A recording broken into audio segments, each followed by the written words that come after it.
know where the treats at. Is this the passing of the torch, right? Is this what this signifies?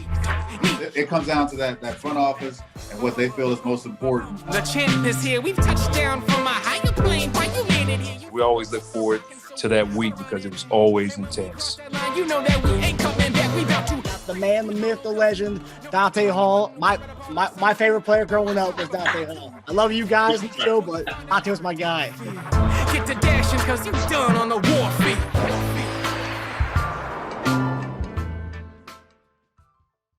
This episode of Chief Concerns is brought to you by betonline.ag. Hey there, Marcus Dash here from Chief Concerns. Just want to comment and say BetOnline is your #1 source for all your sports betting needs. Get the latest odds, lines, and matchup reports for football, baseball, boxing, golf, and much more. BetOnline continues to be the fastest and easiest way to place your wagers, including live betting and your favorite casino and card games available to play right from your phone. Head to the website or use your mobile device to sign up today and get in on the action.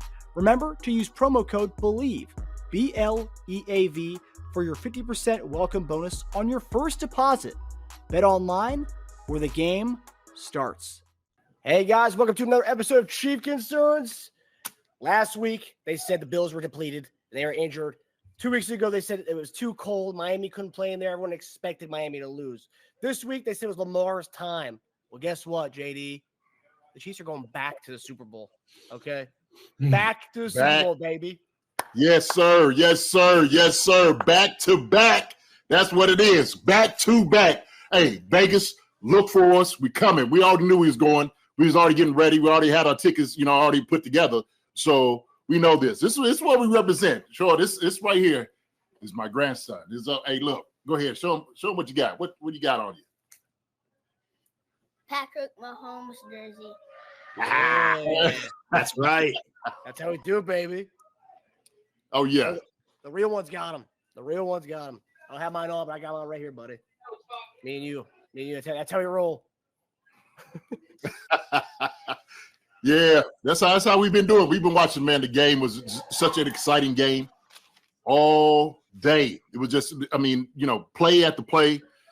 And we knew it. We said, and once we jumped out quick on them, we were just sitting there just talking about some of the things that we were doing right. We was just watching, some of the good things Patrick was doing, the decisions he was making, getting the guys open, throwing the football to him. But this man, this is, I told you, we was going up there for one reason only, okay? Going up there to get crab cakes and chin straps. That's what it is, crab cakes and chin straps. So that's what we're going to do. But I'm sitting over here. I got a whole party of people here, all right, who are celebrating the Chiefs. Hold on. Hey, yo! Uh-oh. See if you can span out to this thing. Yeah. Uh-oh. This is how it's done, by the way. This is the AFC Championship party. People have Super Bowl parties, but JD, he's throwing AFC Championship parties. Uh-oh. Hey, here's what we do. We go to the Super Bowl. That's where we go. That's how we do it, baby. Chief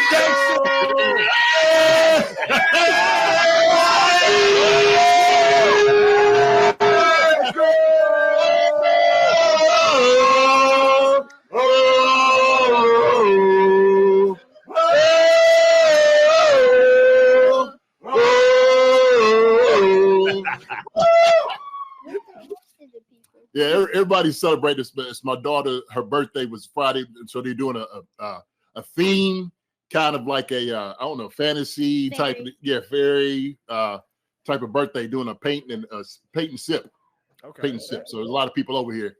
So I couldn't get everybody here, man. But everybody wanted to come say hi. That was my kids, but the ones you seen, obviously that was wifey too. So yeah. But that's how it's done. Some people do Super Bowl parties. Some people, because at Chief fans, we throw AFC Championship parties. We're throwing divisional parties. We're throwing Super Bowl parties because we know all those games are going to lead to a Chief Super Bowl party. So. Oh yeah. Absolutely. 100%. 100%. So yeah, man. I just the thing is, no one going into a hostile environment like this in Baltimore. You knew it was going to be a tough game. You just knew that. But I said, I made this a point. I said, Spags knows what to do. He knows how to play Lamar and those guys. And he said the same thing. He was during the week he was talking about how much you knew about Harbaugh and the thought process. And so when you went in and you start seeing the pressure, you start seeing guys come from different angles. It was really confusing of Lamar and those guys. And so they did a good job, superb guy, just making tackles, being in the places where they needed to be. And so when it comes down to it, man, you just make more plays than the other team, and that's what it's all about. But I said, man, this team did not blink whatsoever. And so that's the thing that we knew Patrick Mahomes had. Travis Kelce, come on. Are you serious? Like, how was you going to stop that duo between Patrick and Kelce, right? Nobody thought that as far as like that experience, oh, yeah, they got experience, whatever. Yeah, you seen what experience done for you, right? You seen that, okay? And that was the results of it. Kelce just pulled off like an 18-week hustle of looking a half step slower the entire season, and then we look up in the playoffs and he's juking people out of their cleats and going for 115 when it matters. Yeah. Phenomenal game by him. Phenomenal game. But that's what big players do. They make big plays in big games, because he's a big dog player. And so he just had to go out there, man, just reassert himself, who he was. Everybody, like I said, was talking about how slow he was, this and that, how he's done, he's this and that. Well, he just showed you who he was, okay? He just showed everybody whoever had any doubt of it. And the same thing, like, Taylor Swift being shown, like people's getting tired of that. Why? Okay? Everybody celebrate. It's a great time right now. It's a great time to be a Chiefs fan. And what's the best way to get them to stop showing her? Shut them down. That's all it was. Oh, okay. Yeah. Couldn't do it. Could not do it. So see you in 2 weeks, Taylor. Right. Well, yeah, the NFL is going to get with two shows. Really got Usher at the halftime show, then the sporadic Taylor Swift. They're going to make it rain, dude. Like Goodell's house had like dollar bills and like confetti raining down from the ceiling when they went. Yeah. Oh yeah. Somebody said, go ahead. No, I was saying that the game plan to start out the game couldn't have gone any better. So we defer to second half, 3 and out right out of the gate. We get ball, we drive down there. Probably one of the nicest balls. Obviously, we've seen a lot of Travis Kelce and Mahomes connections, but that touchdown pass, JD, that was beautiful. I mean, you talk to us about how beautiful of a ball and pitch and catch that was.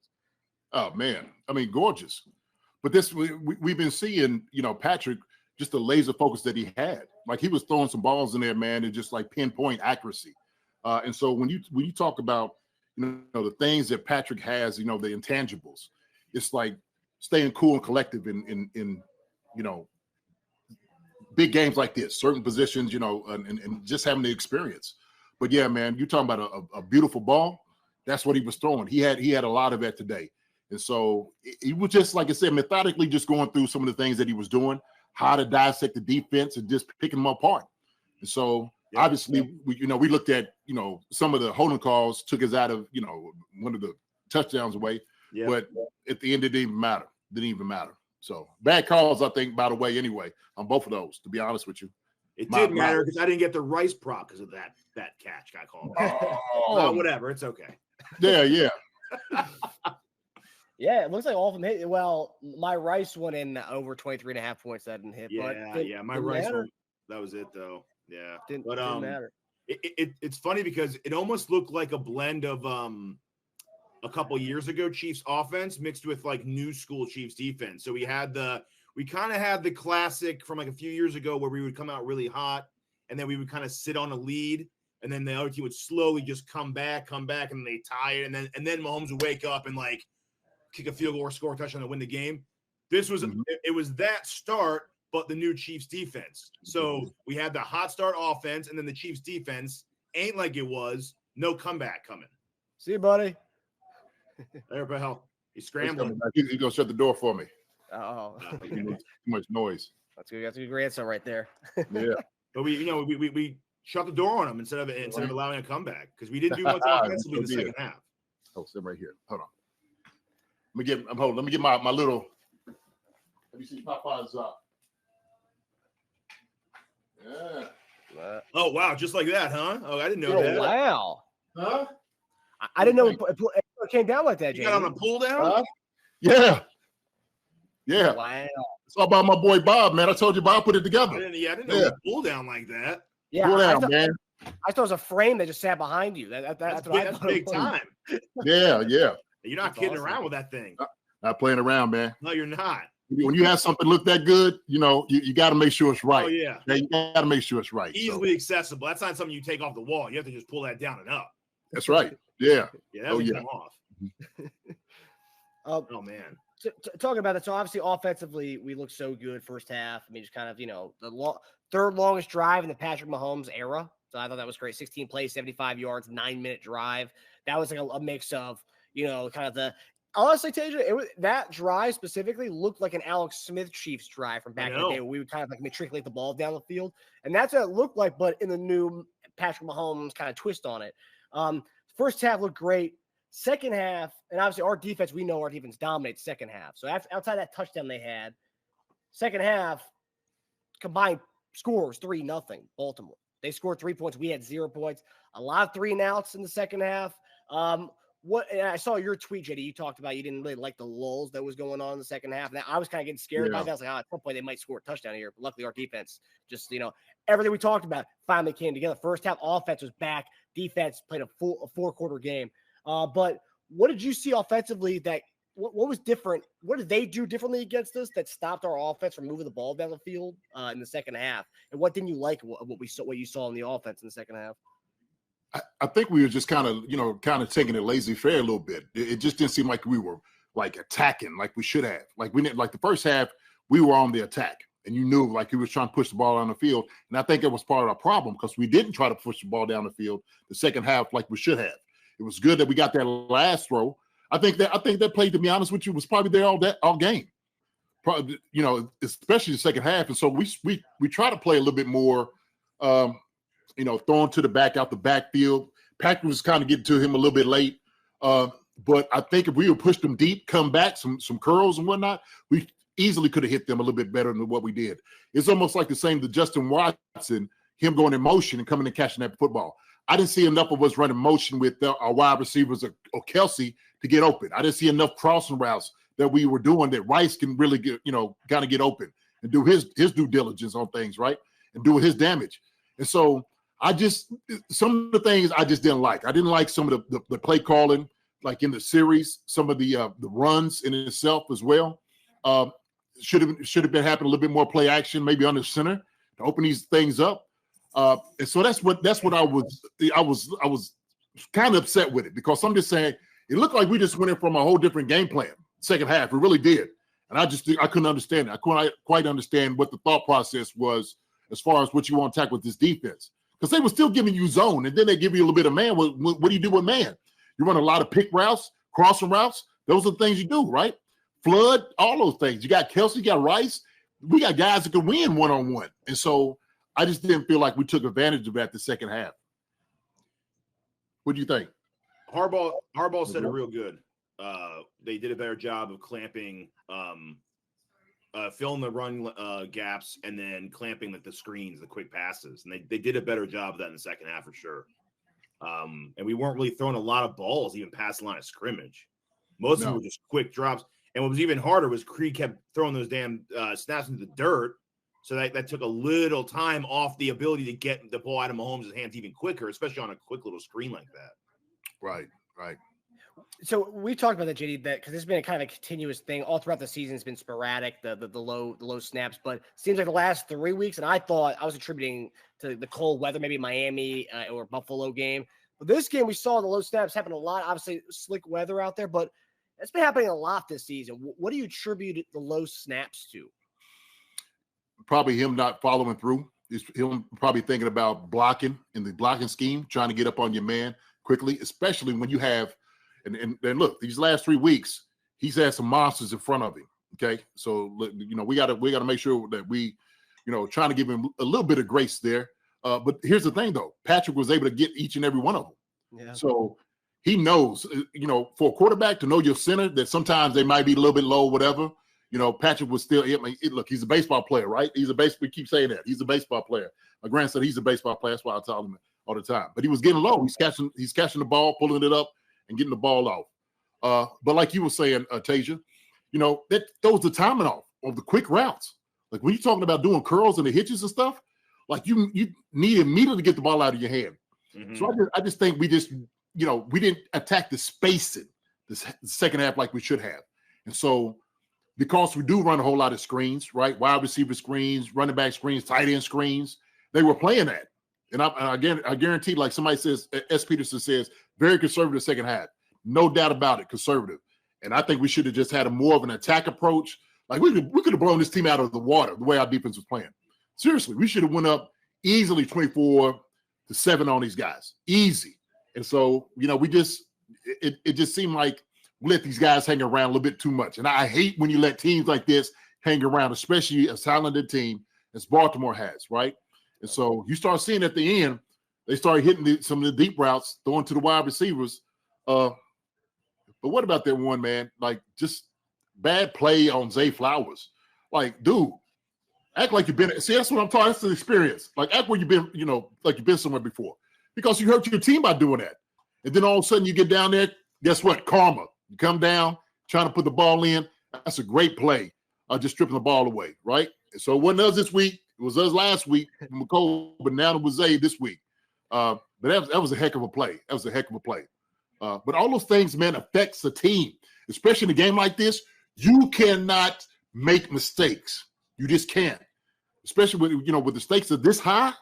You got to keep your head about yourself. You just have to. But we see that, man. There's a lot of chippiness, a lot of pushing out there. I called the leg whip on Chris Jones. He completely leg whipped him. That's why Chris was limping. That's 2 points right there. Yeah. Yes. I mean, the guy, the guard was tackling Chris all day. He was all around his waist the entire time. It was holding George up in his shoulder pads. I'm talking about a blatant holding going on, right? But, hey, man, whatever. We got the win. That's all that matters. I will say the refs did a pretty good job of not really, calling a lot of fouls. Most of the fouls they call were personal fouls, like the roughing the passers, the taunting calls. Mostly that. There wasn't a lot of they didn't really call a lot of holes. I mean, yes, on the Trey Smith one, the touchdown before the half, the 2 in a row there. But that was pretty much it. The refs kind of let them do their thing. So the whole narrative of the refs a cheat for the Chiefs, that really was kind of washed out today. I know some people still try to go with that, but there really wasn't much of that whole stuff going on today.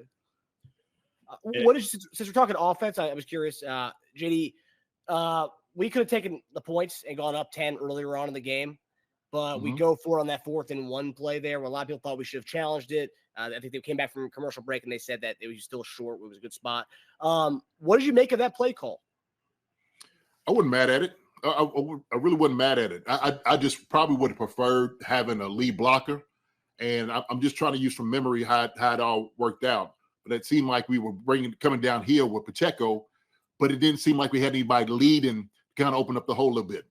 But I wasn't mad at that. That's what I'm talking about, being aggressive. So I'm like, you know what? Good call. Go ahead and go for it. Why not? Like, especially when you're behind enemy lines, you got to bring it to them. You got to bring the fight to the team, the home team. And so I think that's what any of them did the first half. That's why I said the first half looked totally different than it did the second half. Second half, it just seemed like we just kind of sat back like, oh, okay, let's not make a mistake. Let's not do that. And I'm like, no. What I say, you got to do what with your feet? You got to foot on their necks and do what? All right. I forgot. Okay. I said, you keep a foot on the neck, you keep his foot on the neck, right? So you put 2 of them on it. Choke them out. Yeah. Choke them out. Okay. So you got to get him. Kill him. You got to get him.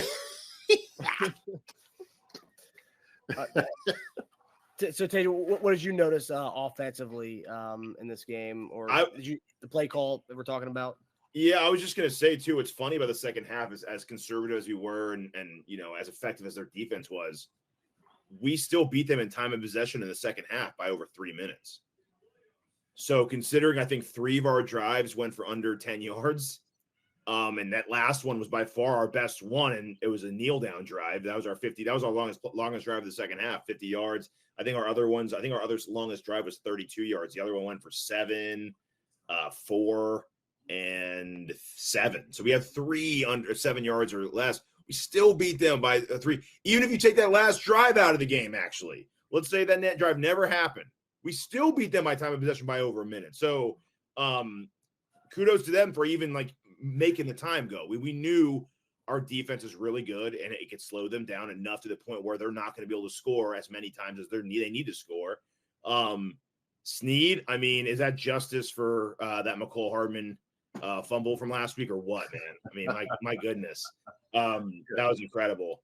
I said it on Twitter, third downs were going to be like everything in this game, and they were 3 of 11, and we were 8 of 18.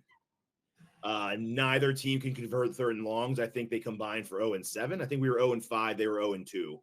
Yeah. We were 0. I think we were 0-4 going into that last like third and whatever, that 17-19 play, and we didn't get that one either, obviously. So I think we had it 0-5. 0-5 for the game. But third down was the thing, man. We extended the drives. We took time off the clock. We took out their time of possession by 15 minutes. Wow. And we had the ball for a whole other quarter than them. Yeah. And that is incredible if you think about that, man. It really is. Neither one. I thought they got, and we talked about this on our betting show. The best thing to do would be to score early and make Lamar and their offense think that they're going to have to just match Mahomes pass. And they kind of fell into that trap a little bit. They averaged 5.1 yards a carry. They should have ran the ball a lot more. They were never totally. It's not like they were getting blown out by 21 points and they had to abandon the run. They never had to abandon the run. They could have just kept doing that, but But I think with that, where their yards were coming was because it was like the second and long, and obviously Lamar would get a little bit, he'll get a little bit here and there, but I think because what we were doing to them the first half, they were scared to run the football, and they knew it wasn't really working against us, because they weren't really gashing us the first half, and when they weren't doing too much. Second half is when they started making a little bit more of their change on running the ball. Crazy stat. Mm-hmm. Mahomes had as many rushing attempts as Raven running backs. Wow. How about that? Yeah. I mean, Edwards had that one long run, and they never went back to him again. That was wild to me. That made no sense to me. He had 3 for 20. Made no sense. I thought they were going to really hammer it down with Gus Edwards. We've had a hard time. And we talked about this before on the show. We have a hard time traditionally with bigger backs. We have a hard time with the bigger backs. 3 carries, he had 1 carry for 15 yards, and they went one or 2 more carries with him the rest of the game. I mean, crazy. But I said that. I said, once if something's not working, they will abandon it. In the first half, it wasn't really working that well. And so when you start getting a couple of stuffs, it's like, okay, we got to look at the passing game. And it just changed the whole trajectory of the entire game, watching that. And so when Lamar couldn't really get out and get in the yards, and then if your running back just hits 1 or 2, it's like, okay, what do we need to do? And it was hard to figure out because Spags is just doing a whole lot. He was just giving Lamar a different look each and every time. Because I was sitting back in just watching, because how he was just playing him. He was baiting him. And so I said this also too, Lamar, he's going to get one up. And he did. He gave that one up in the end zone. I mean, completely threw it under, underthrew him. But that was just a great play. That was a great play. You're throwing it in 3 guys around you. I mean, that's the frustration that you would see. And that started messing with him. The Zay Flower one first, I think that started that whole thing out. Zay Flower was getting the taunting call, right? Then the fumble, then they come down driving, then it's interception. And I'm just like, there it is. It's hard mentally, to put that to the side, especially on a game like this, and try to come back with a very stingy defense. And it's hard. It's hard when I know you were talking about third and long. When you have 2 of the great defenses in the NFL, it's always going to be tough. Getting those third and longs anyway. Yeah, I thought the one thing that really stood out to me. So obviously you talked about the turnover. So we had the sack, the strip sack, and when watching that, I really thought of watching that Steelers game, the tape that we looked at this week. And look, a lot of what we did was what the Steelers did in that game. The strip sack Amenu who had, I hope Amenu who's going to be fine for the Super Bowl. The injury, it looked kind of rough. They didn't really talk about it after he was ruled out for the game. the pick that we had at the end of the game. There was also a pick earlier on in that game that Bolton had that went right through his, bounced off his chest. Yeah. So we were really putting him in like big predicaments. He was having to make tough throws, and that's what you said this week, JD. You want to get Lamar, you got to make him have to throw precise throws, and That's right. that's what you said. Yeah. So one guy stood out to us. We talked about him. We gave him his flowers last week, and it's a guy who's received probably the most crap from any player on the team this year. He went from his name MVS. He had some fans called him MVS, and then today, or actually a couple days ago, I thought of the name MVS. So the guy went from MVS to MVS. Yes, right. And MVS, and he turned up today, 32-yard catch at the end of the game. Probably harder catch than any draft that he had this year. And he came up big. AFC Championship game 2 years in a row. This guy stepped up. JD, what do you got to say for MVS kind of turning around and turning it up in the postseason? Look, this is part of why you get paid that type of money. Okay, you're expecting a guy like this to show up at some point, and that's one thing I kept reiterating is, look, we can't put this guy at the end of the bench. All right, he's got to be able to do something. And so if it's just little things to get his confidence, for him to come out and make plays, that's what he ended up doing. And so he's been big the last couple of weeks. That was a huge catch. And so he was doing things to kind of drop. But matter of fact, he caught one over on the sideline too. Yeah. So he's, MVS, man, look, if you show up, make a big play in the game when we need you, like you did last year, you're showing again this year. Hey, man, MVS, man, that's what we needed.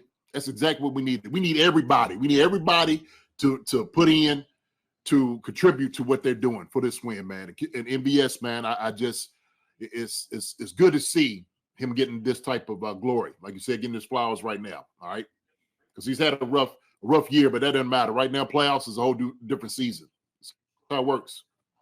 I mean, he's really put himself into this like playoff legend in Kansas City history, which is, I mean, usually guys who are playoff legends or playoff heroes, they have big time seasons at some point during the year, but he's become really, specifically offensively. I mean, I think his numbers in the playoffs, I think he's already surpassed his yards or his catches that he even had in the in the regular season. And that's saying a lot. And this is 2 years in a row of him stepping up in probably the biggest game of the year for us. Tyreek Hill tweeted, "What do y'all got to say about MVS now?" Yeah, nothing. Hey, congratulations. That's what I say. Congratulations, MVS. You're going to the Super Bowl, baby. And all because of you. Catching that last one, it's all because of you right there. I said this thing last week or the week before that.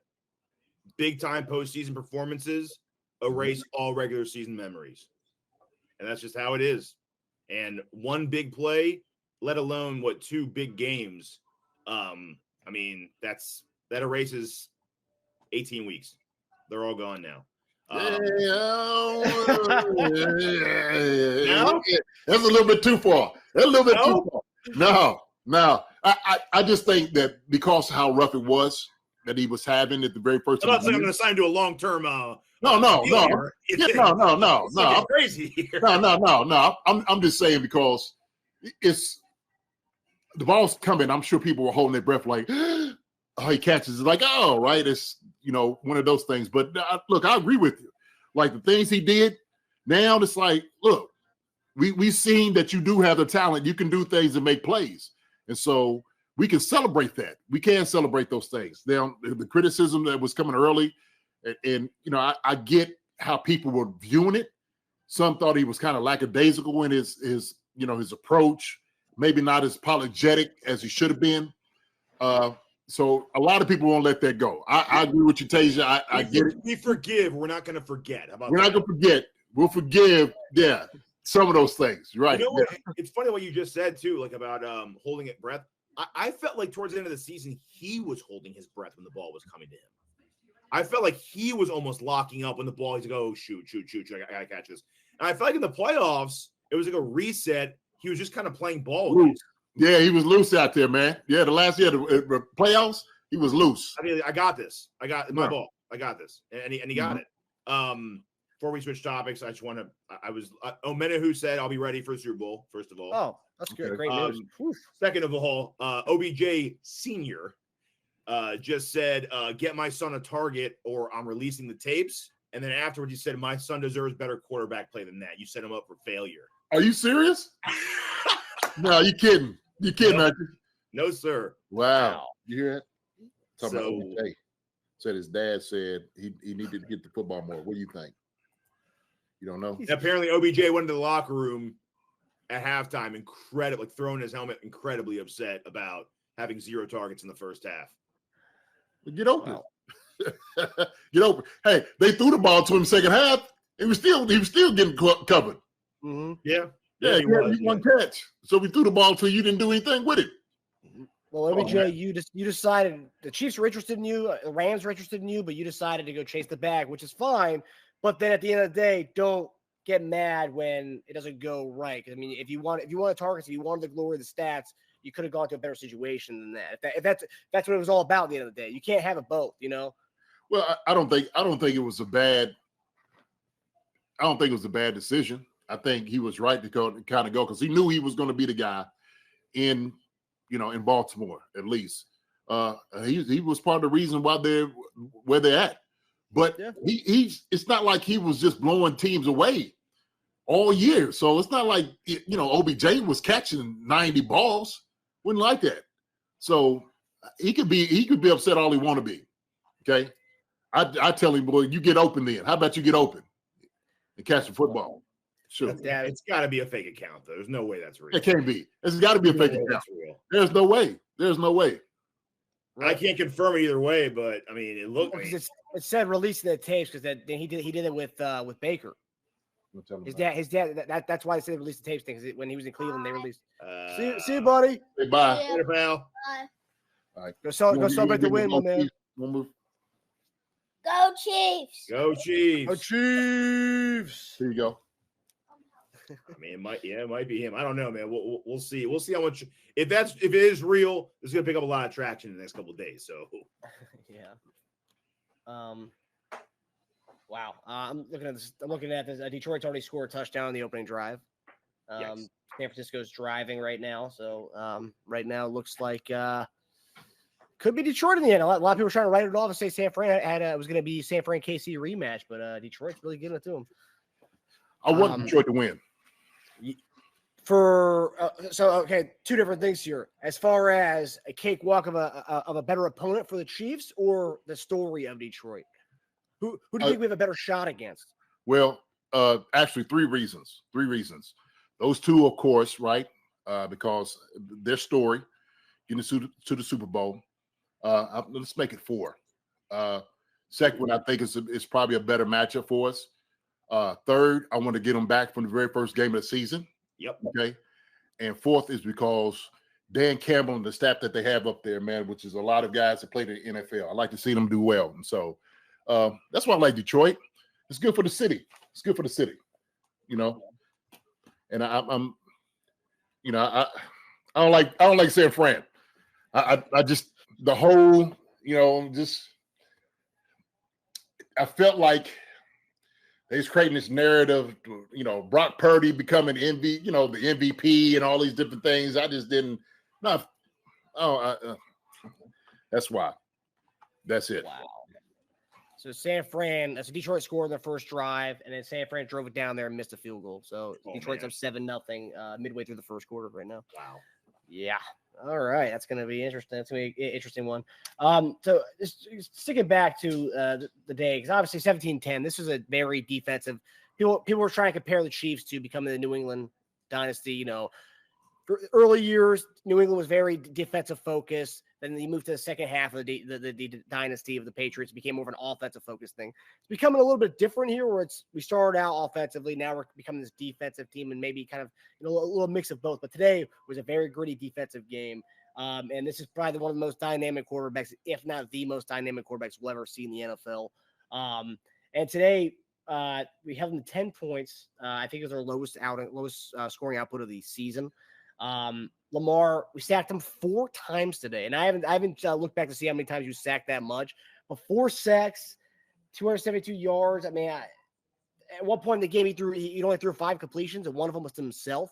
I mean, like, our defense really played amazing today. JD, a lot of people were scared when Willie Gay was out. What did you think of the way we spied with Leo Chanel and just overall how did the linebackers do things? A lot of people were just pinpointed on the linebacking core, not being able to stick with Lamar. No, I think they did a good job. And so Chanel came, he missed him on the 1, but then you had Tranquil come up there and was doing the spy on him as 2. So very effective, just keeping him bottled up. And so that's when we talk about integrity. These guys, they knew exactly what they wanted to do. And Spags made sure that these guys was just communicating. So when you have a runner like Lamar Jackson, and he's very dangerous with his feet. Communication is so important as far as like making sure that everybody's on the same page with what they're doing. And so you start seeing Tranquil, starting to him, to mirror what his movement was. Same thing with Chanel, Bolton, those guys. But I said that's the thing that Spags had to do. He had to trust his coverage. And that's what he did. He did just trust his coverage. And so that was the big part for me, is because guys was getting some pressure. Menahu was getting some pressure. Kalafis was getting some pressure. Chris Jones was getting some pressure. And so when you got that push, Dannon was getting some pressure. That was all those things important defensively. And so everybody knew what their job was. They knew what their role was, what it needed, what it took to win this game. And everybody was able to do it. Everybody was able to do it, man. And I know they made Spags proud. Man. So these guys, man, they've been playing together all season. I think that's part of the problem was, I've said this, people had just not been talking about how good our defense is. Mm-hmm. It wasn't. They weren't giving them their props whatsoever the entire season. It just seemed like they were like, well, okay, yeah, they're okay, they're all right. And before you know it, we got one of the top defenses in the entire league. Yep.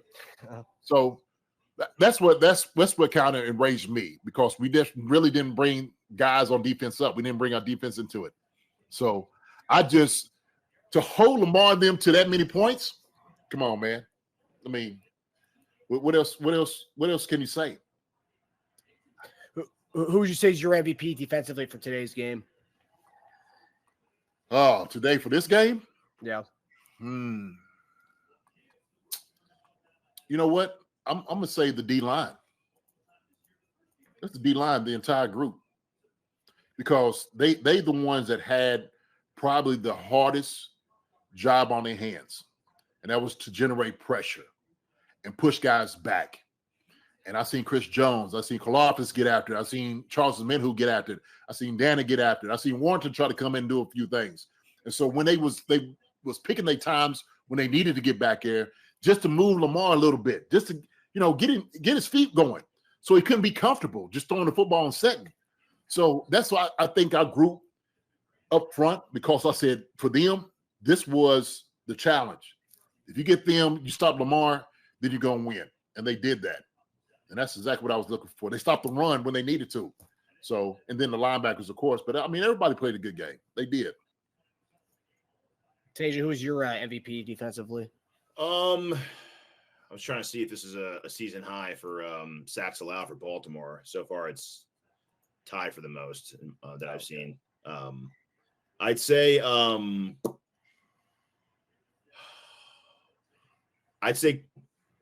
Karlaftis or Reed, man. Reed was all over the field. Reed. He had bat downs. He almost had that pick after the bat down. Mm-hmm. He had a few stuffs. He blitzed. I mean, he was all over it, man. He came huge. Yes, he was tonight. So yeah, that's probably what I would lean toward. That's a good one right there. Yeah, that or I mean, it's hard to pick a rusher from our team. I'd say Karlaftis. He had some sick plays tonight, man.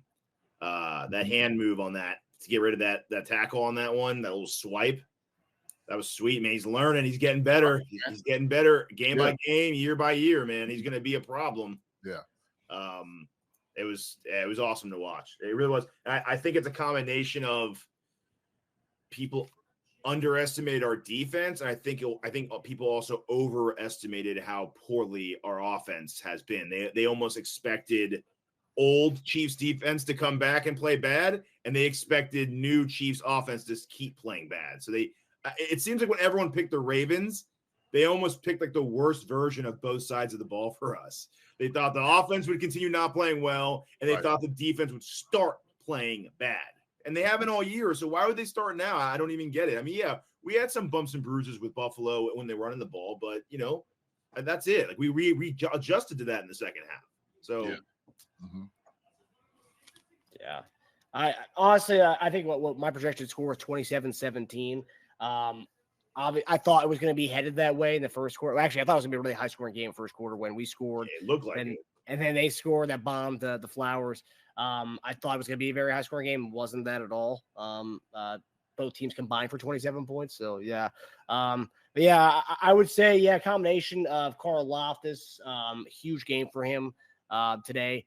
And then, obviously, yeah, I think Justin Reed and L'Jarius Sneed, those two guys really stepped in. And, of course, DL Bushkin thrusted in there right after Mike Edwards goes down. He comes in and gets a pick that's like 2 plays later. I mean, that was wild. I wasn't expecting that at all. It's crazy that it's an upset because the Chiefs won. But, I mean, Baltimore from start.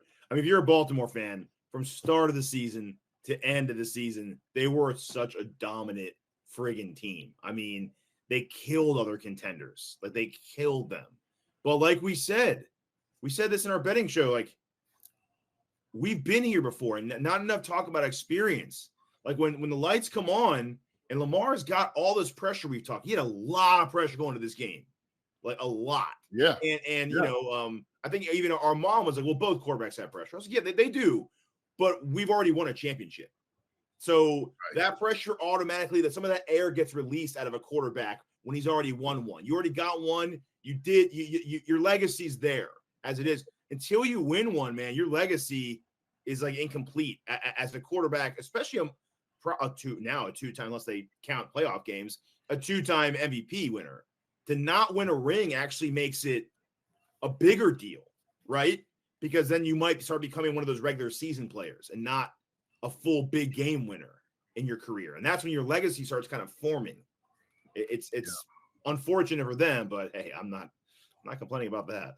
Well, the thing is that, so you talked about two quarterbacks that fit that bill that we beat the last 2 weeks, right? Josh Allen and Lamar Jackson.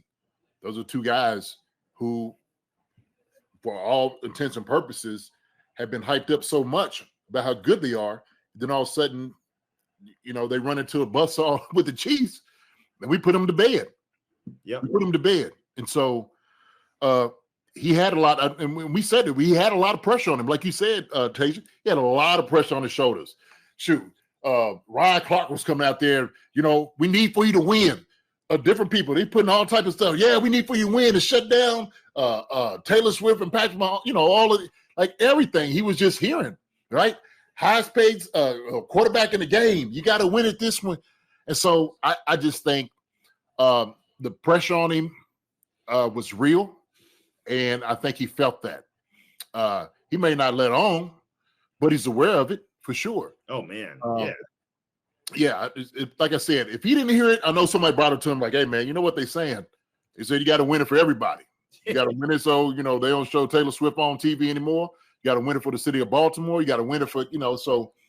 But I'm going to give y'all a couple of so this is some of the guys, man, I played in the league with, just talking about these are some of the comments. Said the D absolutely balled out. Warfield said they're playing good, sound, aggressive ball on D. And one other one saying letting the front four eat and playing a bunch of cover two behind them. They were doing a lot of that. Said kept 8 in the pocket for the most part, forced Baltimore to play from behind all game. The D is nasty. That's all it true. And these are what's the name? These are defensive guys that saying these things. So they recognize, man, how good our defense is. And that's why I couldn't quite understand why everybody else couldn't really see how good our defense was and wasn't really giving us any type of props for it, you know, in Spags. But it was a great win. It was an absolutely great win. And when you jump out on somebody immediately, hitting them in the mouth, Mike Tyson said that the game plan is out the window. What do? Everybody got a game plan until you get hit. Yeah. We just start striking them jokers quick and early. Yeah.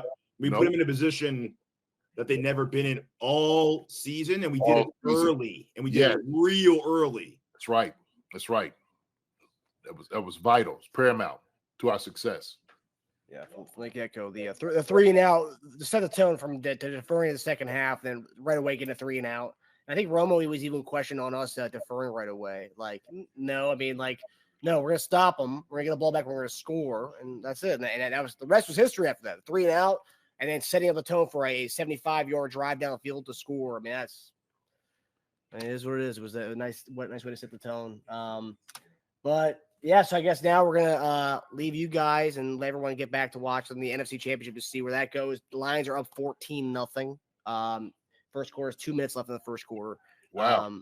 Yeah, Gibbs. They can't stop Gibbs. He's dominating them. He's a bad boy, man. He's a bad boy. Cannot stop him. Can't stop Montgomery. Can't stop Montgomery either.